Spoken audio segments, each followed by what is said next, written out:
Welcome to the Witching Hour Podcast, your home for horror. Keep it evil.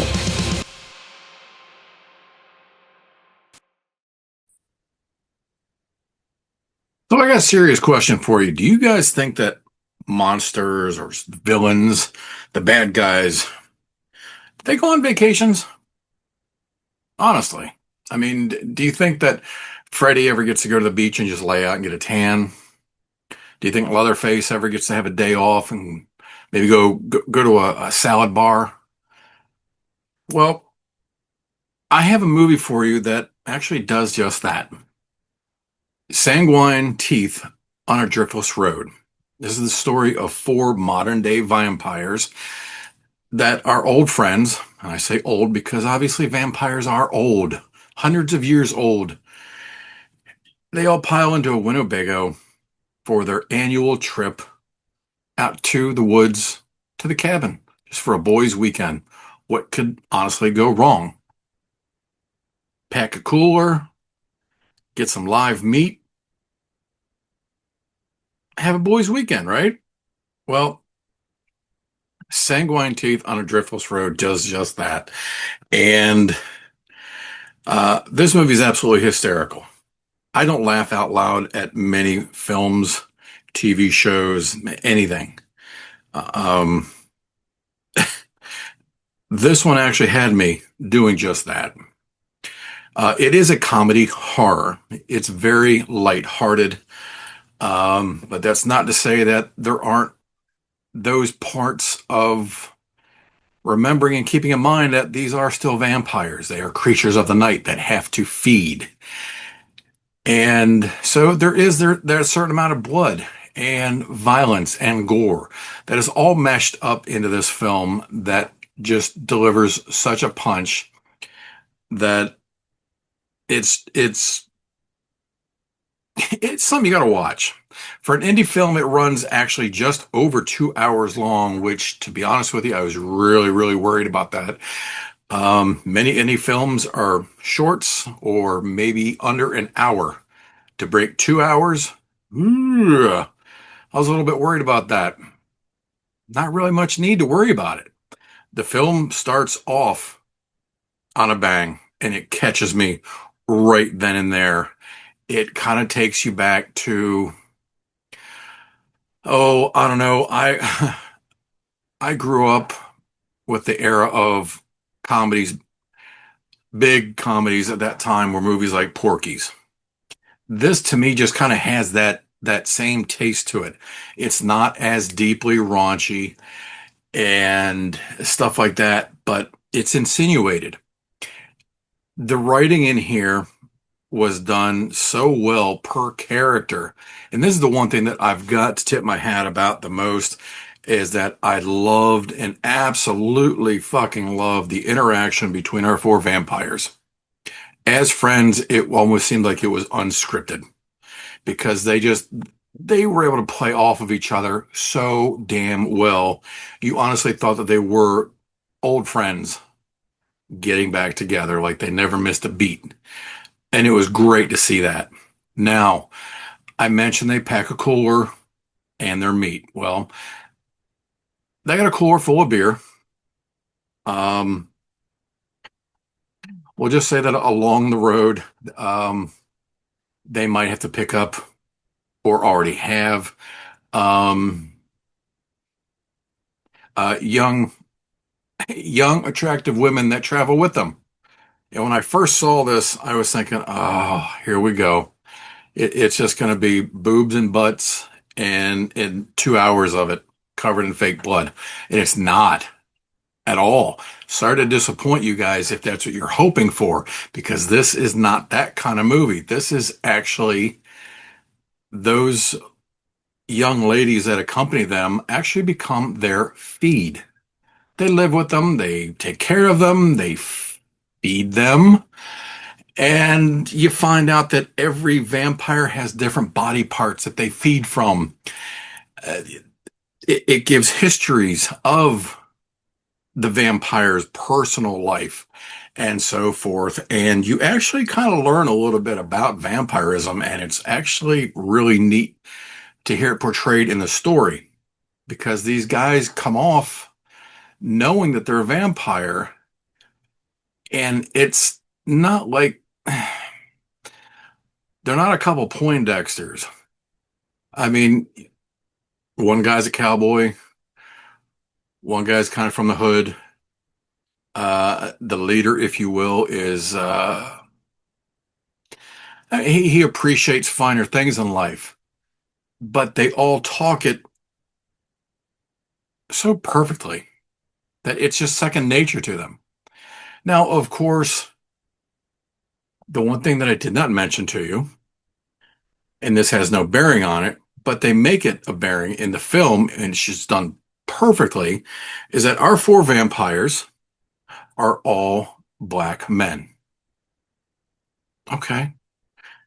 That's original to me and hysterical when they start getting out into the countryside and get pulled over by a backwoods cop.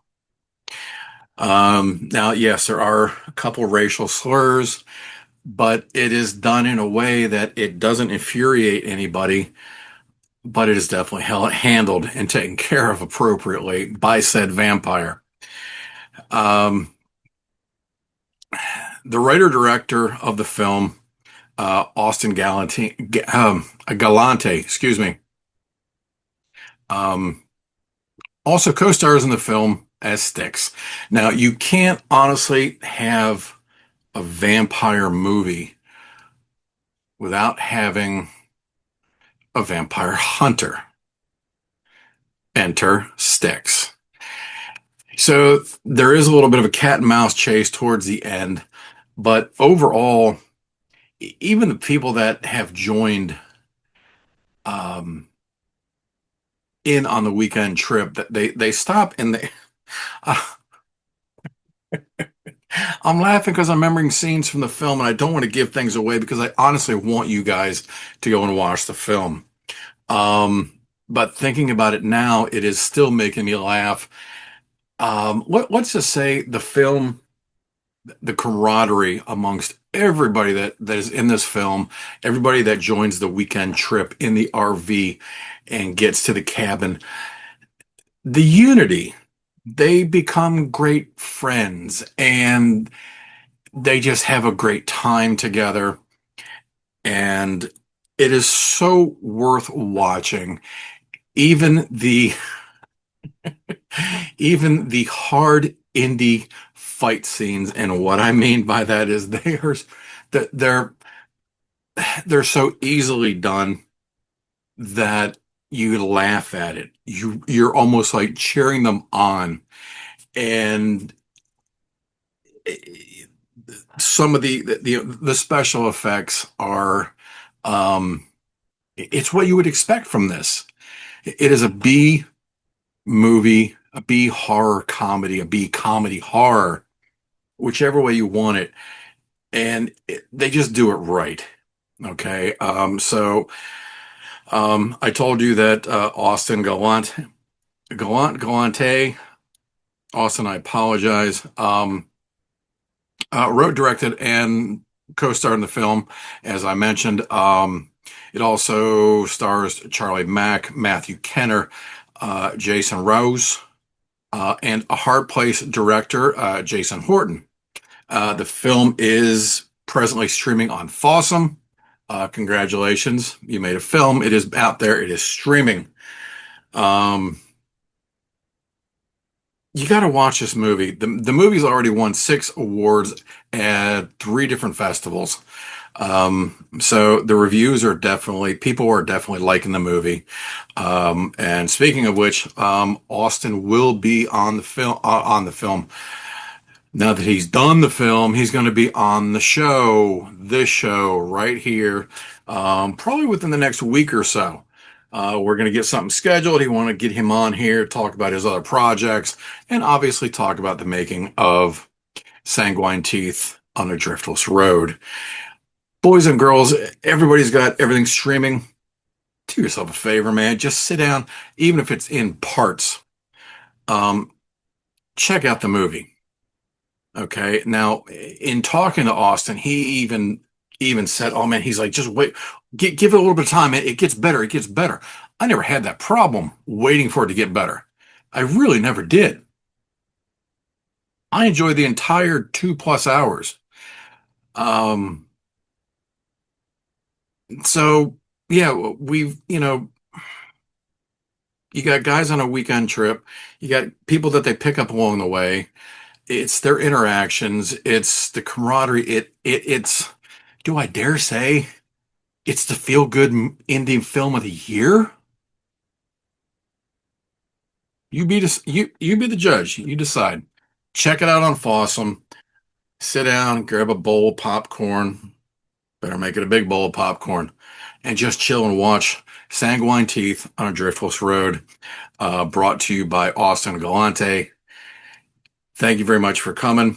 I definitely want to take a moment to thank my sponsors, Blood Pack Films, as well as, of course, um, Mega City Media, and my producer, Hack of Hack's Horror Show. Please leave me a message down below. You're going to check it out. You haven't checked it out. You checked it out. Let me know what you think. I'm also taking requests, movie reviews. You got some products, you have a project that you're working on. You want to get somebody to talk about it. You want to come on to the show and help promote it. Bring that shit to me. Let me know. I got a whole stack of shit sent to me just last week. So I'm going to be a busy boy, and I want to thank you guys for having sent stuff to me, especially those over at Legend Hunters Films. Thank you guys so much. I cannot wait to get to the bottom of that pile. Um, I guess that's about it. I'm not going to bore you. I do want to wish everybody a happy Groundhog Day, whether you are happy about 6 more weeks of winter or you want to take the little fucking vermin and throw them on the barbecue grill. Me personally, I'm up for doing both of them because I'm definitely a carnivore, but I love snow. Anyhow, I'm John with the Witching Hour podcast. I forgot to welcome you to it earlier, but now I'm going to say thank you for having stuck around. Hope to see you guys soon. Keep it evil.